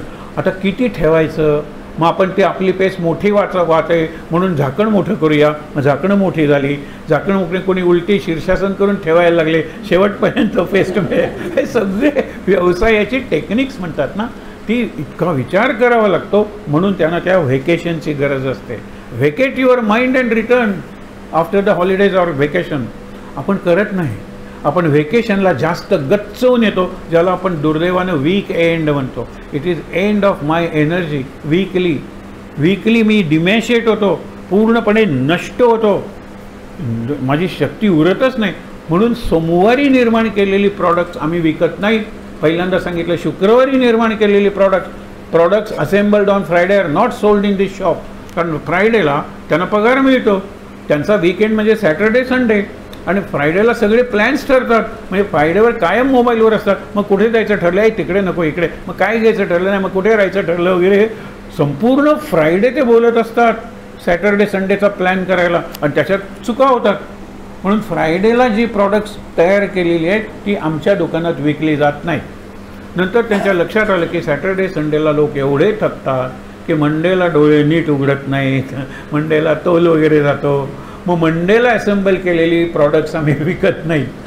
2 दिवस काय, किती दिवस काम झालं, आठवड्यातले 3 दिवस. ही परिस्थिती बदलली पाहिजे आपल्या बाबतीत. आणि म्हणून 4 निरनिराळ्या प्रकारची सिक्रेशन्स त्यांनी सांगितलेले आहेत. त्याच्यात एक डोपॅमाइन म्हणून तुम्हाला सांगतो, जे ड्रग्जमध्ये जास्त असतं. म्हणून थोडं ड्रग गेल्यानंतर they are exported or transported to the different world. निराळ्याच जगात ते असतात. साधं दारू प्यायल्यानंतर तो गटारात पडतो. म्हणून तिन्ही लोकांचा मी स्वामी आहे, मी चक्रवर्ती आहे या जगाचा. आणि नंतर बायको म्हणते, आणा तुझ्या बापाला शोधून कुठेतरी पडला असेल. आणि ज्यावेळेला गटारातून त्याला काढतात, कपडे लोळलेले, शुद्धीवर आल्यानंतर म्हणतो, अरे मला वाटलं मी तिन्ही जगांचा स्वामी आहे. गटार. पण हे डोपामाइन आहे. हे कुठेतरी ज्याला आपण म्हणतो ना, feeling of loosening out, feeling of let go. चिंता वगैरे सगळ्या गेल्या, दारू प्यायली, चिंता वगैरे गेल्या, सिगरेट ओरले. हे तर सगळ्यात सिनेमात वगैरे दाखवतात. म्हणून हल्ली खाली लिहिलेलं असतं की ते करू नका म्हणून.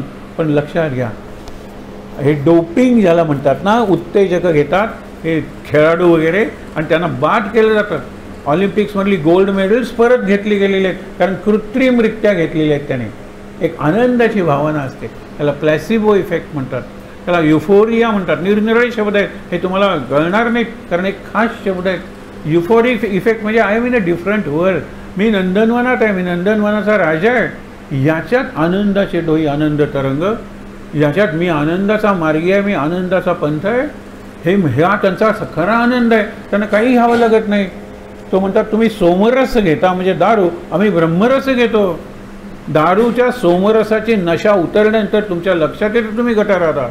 आमच्या ब्रह्मरसाची किंवा नामरसाची नशा उतरतच नाही. आणि कधी जरी आम्ही थांबलो तरी आम्ही वरच्या पातळीवर गेलेलो असतो, वैकुंठाला निघालेलो असतो. हा अनुभव आहे. म्हणून महाराज म्हणतात की अनुताप पाहिजे, पश्चात्ताप झाला पाहिजे. आजचा दिवस रोज रात्री विचार करूया. हे त्याच्यात त्यांनी एक्सरसाइजेस दिलेले आहेत. पुढच्या महिन्यात आपण बघूया काय सांगेल. मुमुक्षुषी साधन स्वल्प, साधकाशी ज्ञानदीप, गुरु माय दावील. या ग्रंथात त्यांनी सांगितलंय साधन कुठलं करायचं. आपण सध्या नामच लक्षात घेऊया. असता दृढ श्रद्धा विमल भाव, सदा जवळीच गुरु राहावा. महाराज जवळ पाहिजेत. म्हणजे तुम्ही खिशात ठेवणार का, ठेवा, पण ते कसे आहेत, फिजिकल रूपात आहेत, चित्र रूपात आहेत, मूर्ती रूपात आहेत, ग्रंथ रूपात आहेत, पादुकांच्या रूपात आहेत. पण खरे महाराज जे सूक्ष्म रूपात आहेत ते आतच असले पाहिजेत. माझ्या श्वासाशी एकरूप झाले पाहिजेत. विचार, आचार आणि उच्चाराशी एकरूप झाले महाराज की I have internalise my master. मी मला आत्मसात केलेला आहे. अंतरंगात माझा सद्गुरू भिनून राहिलेला आहे. हा तो अर्थ आहे. आणि शेवटचं वाचतो, सद्भावे सेवा करता वाहिल सद्गुरू त्याची चिंता. आता आपण जी गेली 7 दिवस केलेत ना, याच्यात निरनिराळ्या सेवा आहेत. पण मुख्य सेवा काय बघा, सद्गुरू वाहिल त्याची भवसिंधूवरूनही तारिता युक्ती प्रयोग. तो तारून नेईल तुम्हाला. सेवेचे बहुविध प्रकार, हे फक्त वाचतो आणि शेवटचे काहीतरी सांगून थांबतो. सेवेचे बहुविध प्रकार. मुख्य श्रवण, ही सेवा सांगितलेली आहे. पण आपण श्रवण केलं, काय छान वाचत होतात तुम्ही. एक एक ओवी वाचत होतात, उच्चार स्पष्ट होते. आणि ओवी म्हणजे चरण वाचत होतात. पहिला चरण श्वास, दुसरा चरण श्वास, आणि त्या श्वासात ते वाचलं गेल्यामुळे तुम्हाला धाप लागत नव्हती. मी मागे बसून ऐकत होतो, सुंदर वाचत होतात तुम्ही. आणि म्हणून श्रवण चांगलं झालं. पण पुढे मनन नको का? श्रवण आणि मनन सांगितलं, विचार पाहिजे. म्हणून शेवटच्या अध्यायातल्या काही ओव्या विचारासाठी आपण घेऊन सेवेचे मुख्य प्रकार: मुख्य, श्रवण, मनन, आचार, सप्ताह, पूजा, नमस्कार, प्रदक्षिणा ही उपांगे सांगितलेली आहेत. मुख्य, श्रवण, मनन आणि त्याप्रमाणे घडणारा आचार हे मुख्य सांगितले. हे प्रदक्षिणा, हे सप्ताह शब्द वापरला इथे. सप्ताह, पूजा, नमस्कार, प्रदक्षिणा ही उपांगे करायची का? करायची, पण उपांगपाशी थांबणार आहोत का? याला उत्तमांग म्हणतात. मस्तक म्हणजे माझा परिचय इथे आहे सगळा. मी बायोडेटा उंची वगैरे सगळं देतो. तो बायोडेटा काय? सगळा बायोडेटा इथे आहे. मी MA झालो धिस लेवलवर. हात होते म्हणून मी पेपर लिहिले असे नाही. हात नसलेली माणसं आता PhD वगैरे मिळवतात, पोस्ट ग्रॅज्युएट होतात, पेपर त्यांचे दुसरे लिहितात. इथे मी सगळा होतो किंवा इथे मी सगळा न होतो. मी चांगला होतो, घडतो आणि मी बिघडतो इथे या लेवलवर. मग 4 कोणती सिक्रेशन्स पाहिजेत? मी फक्त एक तुम्हाला सांगितलंय. पुढची 3 तुम्ही वाचा. गुगलवर हे सगळं मिळेल तुम्हाला. ब्रेन रॉट म्हणून वाचा. वाचून आलात तर पुढच्या वेळेला विषय, कारण त्याची एक्सरसाइजेस सांगितले आहेत for the individual and for the family. एका व्यक्तीने काय करायचं? जसं त्यांना सांगितलं ना, लाळ सुटायला नाम घ्यायला पाहिजे. पण तुम्हाला नाम प्रत्यक्ष घेता येणार नाही, तुम्ही नाम घेणार नाही, तर तुम्ही नास्तिक आहात. पण माझ्याकडे आलेलात, मी माळ देतो आणि प्रवचनाचं पुस्तक देतो. 6 महिन्यांनी आले म्हणाले की मला पहिल्यांदा बोलायला लागले ना ते. मग परत जगाची परिक्रमा लेक्चर्स वगैरे देऊन आले. म्हणाले काय झालं कोणास ठाऊक? मनातल्या मनात नाम घेताना म्हणलं तो प्रत्यक्ष घ्या. श्रीराम तुम्हाला ऐकू येतोय ना, तसा श्रीराम मनात म्हणा. जो कोणालाही ऐकू जाणार नाही, पण मनाला ऐकू जाणार आहे. श्रीराम. छान. आता परवा जे उस्ताद झाकीर हुसेन गेले, ते किती सगळं तुम्ही सांगाल तो बोल ते तबल्यावर वाजवत होते ना, पण त्यांचा एक अनुभव सांगण्यासारखा आहे. आपल्या विषयाशी सुसंगत आहे म्हणून. मूल जन्मलं ना, बाहेर आणलं ना की वडिलांनी त्याच्या कानात काहीतरी आणि मावशींनी त्याच्या कानात काही म्हणतात ना, तोंडात मध वगैरे घालायचा असतो. पण वडिलांनी कानात एखादा मंत्र सांगायचा असतो. त्यांनी तबल्याचे बोल हे सांगितले. म्हणाले हे काय सांगितलं? हे पुढे तो करणारच आहे, तुमचा मुलगा आहे. ते काहीतरी चांगलं एखादा नमाजमधला एखादा आयता ते म्हणजे एखादा श्लोक वगैरे असं सांगायला पाहिजे होतं. ते म्हणाले मी जो सांगितलं त्याचा अर्थ आहे तो त्याला कळेल की इथून पुढे तुझी देवी सरस्वती, तुझा देव गणेश आणि तुझ्या जीवनाचा आधार महादेव. सध्या हे सर्क्युलेट होतोय, मुद्दामून बघा. मी ताजा प्रसंग आहे, हेच सांगितलं. आणि पुढे तो तबल्याला द्यायलाच मा सरस्वती म्हणत होता ना. प्रसंग मागे सांगितला होता की एक प्रख्यात आपल्याकडे काही श्रीमंत कुटुंब आहेत ना, त्यातलं एक श्रीमंत कुटुंब, त्यातली ती आजी की जिच्या आशीर्वादानं आम्ही श्रीमंत झालो, तिचा 75वा वाढदिवस. आणि म्हणून 75 दिवस कार्यक्रम केले होते. जीवनाच्या 75 क्षेत्रातले टॉपमोस्ट जगातले लोक आणलेले होते. मग एन्व्हायरमेंट जगातला द बेस्ट एन्व्हायरमेंटलिस्ट त्यांनी मग लेक्चर दिलं, काहीतरी केलं. एकदा तबला वादनाचा कार्यक्रम होता, झाकीर हुसेनला बोलवलं होतं. तिची जी नात होती ना, ती तबला शिकत होती, नुकती शिकायला लागलेली होती. तिला तबल्यावर ह्यानी वाजवावा म्हणून त्यांनी नवीन तबला आणि डग्गा घेतला. तबला आणि डग्गा लावायचा असतो, पण ती म्हणली तुम्ही ह्याच्यावर वाजवाल का? का नाही म्हणाले. त्यांनी 3 तास कार्यक्रम केला त्या नवीन तबला आणि डग्ग्यावर. आणि त्याचे बोटं मी राहतो तिथे गोव्यातला एक चांगला तबला वादक आहे, त्याला मी म्हटलं अरे तुझ्यात आणि झाकीर हुसेनमध्ये काय फरक आहे? तो म्हणतो आम्ही वाजलेली बोटं लोकांना कळतात, त्याची कळत नाहीत, पण प्रत्येक बोट स्वतंत्र असतं. तो वाजवतो ते तुम्हाला कळत नाही, गती आहे ते. आणि त्यांनी काय सांगितलं, मलाच अशी 17-18 मुलं माहीत आहेत जे माझ्यापेक्षा चांगला तबला आज वाजवत आहेत. त्यांच्या वाजवण्यातली गती निराळी आहे. फरक काय आहे? आत्ता हा फरक सांगा. ते लक्षात घेऊया आपण तरी. आपली मुलं घेतील न घेतील, पण आपण तरी घेऊया. शेवटी वाजवल्यानंतर संपला कार्यक्रम. त्यावेळेला ती तबला आणि डग्गा नवीन आणलेला घेऊन सांगते, I want your autograph on this tabla and dagga. काय वाईट आहे भावना? ऑटोग्राफ पाहिजे. तो इतका चिडला, क्या बोलती है तू? माँ सरस्वती पर ऑटोग्राफ करू? Bring a tissue paper, I will give you autograph. तो तुच्छतेने म्हटला, तबल्यावर ती सरस्वती आहे, माँ सरस्वती आहे, तिच्यावर ऑटोग्राफ? त्यावेळेला सगळेजण गप्प बसले आणि थक्क झाले. हा मुसलमान आहे ना, कुठला मुसलमान आहे? कला करायला कुठली जात? कला हीच त्यांची जात, तोच त्यांचा धर्म आहे. म्हणून शेवटी त्यांनी सांगितलंय की प्रदक्षिणा उपाय जैसी असेल कालगती, जैसी ज्याची शक्तिमती, तैसी भजावी गुरुमूर्ती परम पावन. तुमची जशी शक्ती आहे, तुमची जशी बुद्धी आहे, त्याप्रमाणे तुम्ही गुरुची पूजा करा. गुरुच आतून तुम्हाला प्रेरणा देईल. मी तुम्हाला सांगत होतो की गेल्या साधारणतः 1.5-2 वर्षात ह्या केंद्रात जी प्रगती झालेली आहे ती तुम्हाला सांगितलं, घडी घातलेली आहे महाराजांनी, आणि महाराजच ती घडी हे करतायत, उघडतायत. ती बिघडू द्यायची नाही, हे जबाबदारी आपली आहे, आणि ते आपण करणारच नाही आहे, हे लक्षात ठेवा. याच्या पुढचं आता पाऊल आणखीन मोठं असणार आहे. कुठलं असणार आहे? पुढच्या वर्षी कळेल. नवीन वर्ष आहे, नवीन वर्षाच्या शुभेच्छा देणं आहे ना, तो फार फॉर्मॅलिटी आहे. त्याच्यापेक्षा शेवटचा आठवडा वांतेला आहे म्हणून मी तुम्हाला सांगेन. निदान 31 तारखेला आणि 1 तारखेला तरी या वांतेला. 31 तारखेला राहायला या, 1 तारखेला सकाळी निघून जा. वर्षाला निरोप कसा द्यायचा, नवीन वर्षाचं स्वागत कसं करायचं, याची एक नवीन संस्कृती तिथे निर्माण झालेली आहे. आम्ही रात्री दीपाराधना करतो साधारणतः 11-11:30 वाजता, कारण 12ला आमचं वर्ष संपत नाही आणि नवीन सुरूही होत नाही, कारण 4ला उठायचं असतं. आम्ही ह्याला दीपाराधना म्हणलेलं आहे. सगळीकडे असंख्य पणत्या लावलेल्या असतात, म्हणजे शेकडो, आणि त्या शेकडो पणत्यांच्या प्रकाशात ज्या वेळेला तो धार पडते आणि त्या धारेकडे आम्ही खालून वर बघत ओम ब्रह्म चैतन्य महाराजाय नमः मंत्र म्हणतो.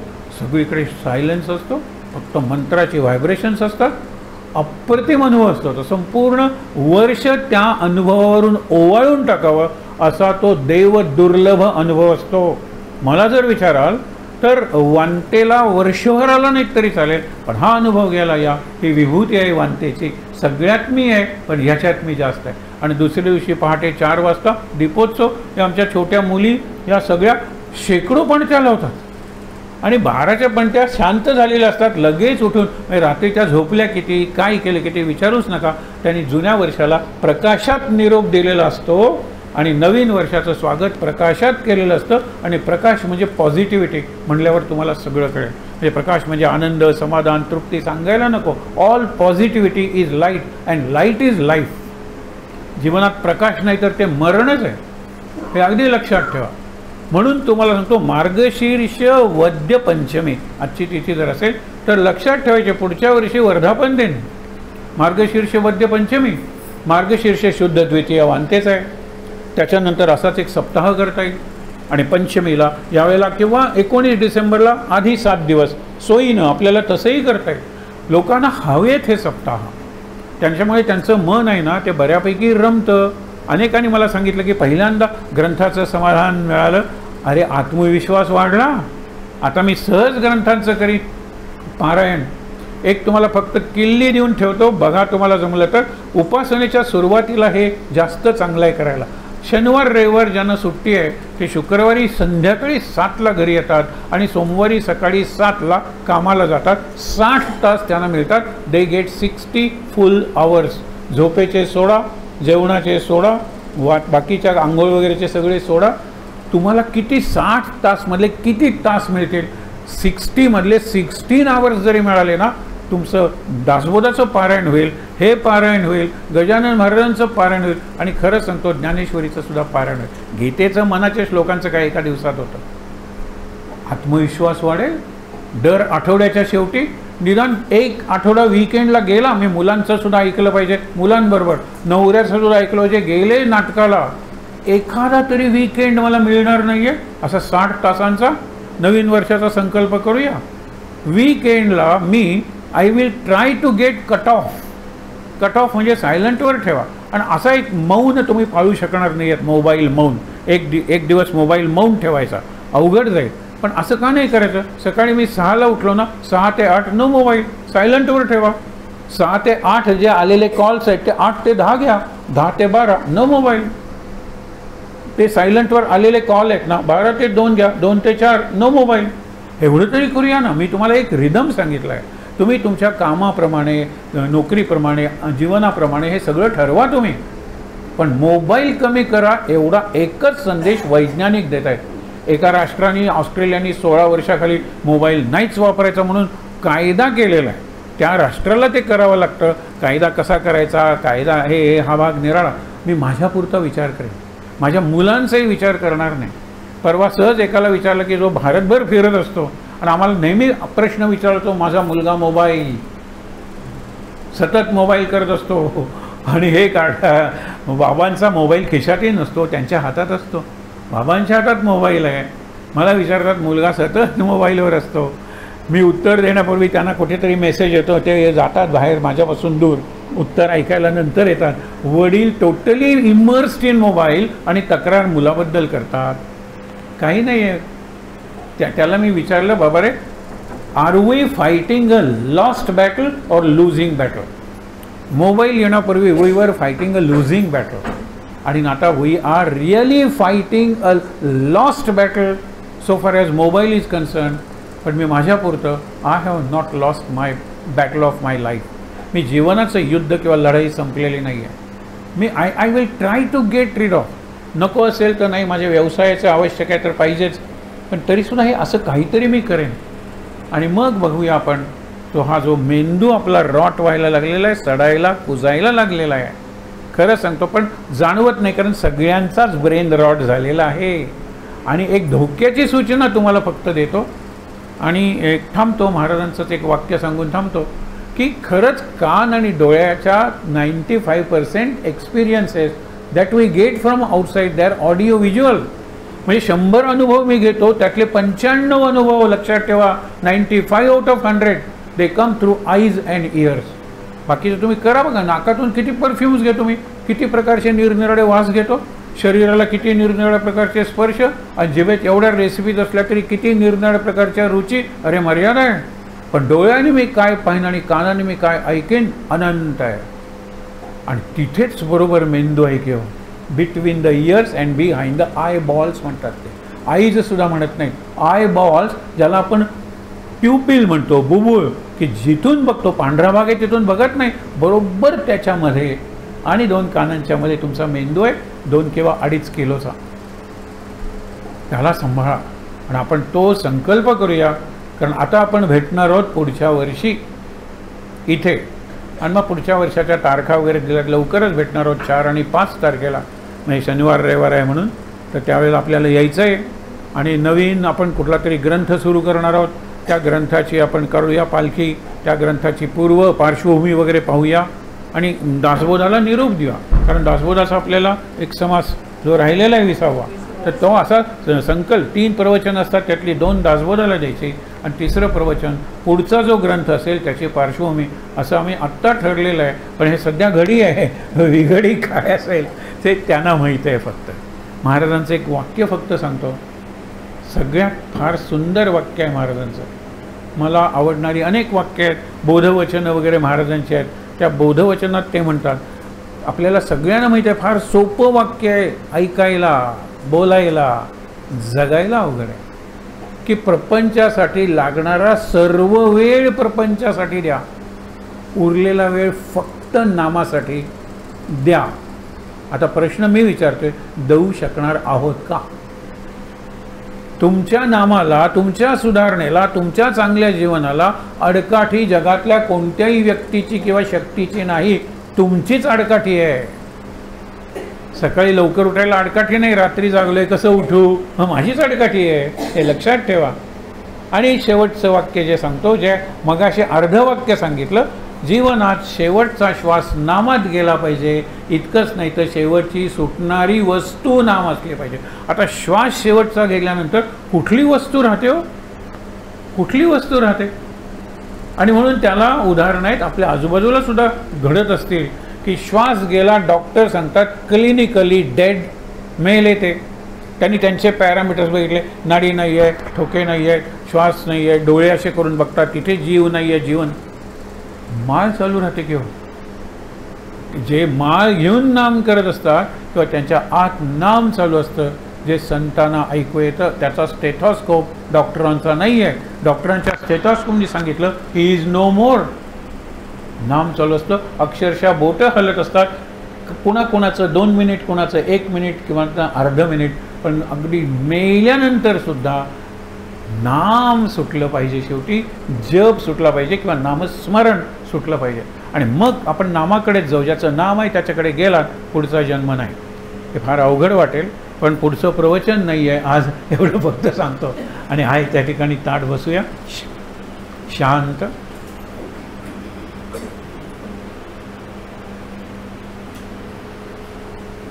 शेवटचे श्लोक म्हणूया, सगळ्यांना येतात. ज्या ज्या स्थळी हे मन जाय माझे, त्या त्या स्थळी हे निज रूप तुझे. मी ठेवितो मस्तक ज्या ठिकाणी, तेथे तुझे सद्गुरु पाय दोन्ही. उपासनेला दृढ चाल व्हावे, भूदेव संतासी सदाल व्हावे. सत्कर्मयोगे वयघाल व्हावे, सर्वामुखी मंगल बोल व्हावे. सदा सर्वदा योग तुझा घडावा, तुझे कारणी देह माझा पडावा. उपेक्षू नको गुणवंता अनंता, रघुनायका मागणे हेची आता. जय जय रघुवीर समर्थ. शांतिपाठ. डोळे मिटलेलेच आहेत. ओम सहना भवतु सहनौ भुनक्तु सह वीर्यं करवावहै. तेजस्विनावधीतमस्तु मा विद्विषावहै. ओम शांति शांति शांति. डोळे बंद. तीनदा दीर्घ श्वास.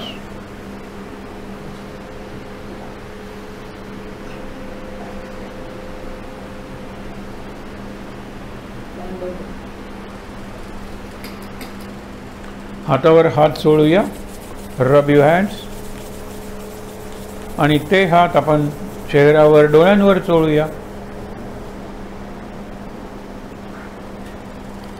अगदी सावकाश डोळे उघडून समोर जे दिसतंय त्याचं क्रमाक्रमाने दर्शन घेऊया. महाराजांवर काही क्षण दृष्टी स्थिर करून महाराजांचं दर्शन घेऊया आणि इथे जमलेल्यांना नमस्कार करूया. शांत आनंद महाराज महाराज महाराज.